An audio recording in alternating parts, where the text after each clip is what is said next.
لوگ کہانی جس کو کہتے ہیں کہ وہ شہزادہ آیا اور آ کے اس غار میں چھپا، تو پھر کیا معلوم یہی غار اس کی قبر بنا، کیا معلوم کہ یہاں سے وہ نکل کے کہیں آگے گیا۔ یہاں سے بہت ٹھنڈی ٹھنڈی ہوا آگے سے آ رہی ہے، یہ راستہ آپ کو نظر آتا ہوگا، اور یہ پتھر یوں اس انداز میں جیسے کاٹ کے بنایا ہوا ہے، وہاں بہت آگے تک راستہ ہے، لیکن یہاں سے آگے بہت ٹھنڈی ہوا چل رہی ہے، اس لیے ہم یہاں سے واپس موو کریں گے، باہر آئیں گے غار سے۔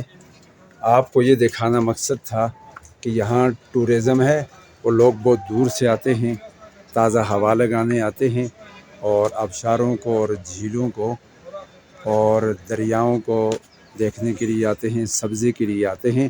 تو یہاں آنے والے لوگوں کے لیے یہ غار بھی ایک عجوبہ ہے، یہ اس کی حیثیت رکھتا ہے۔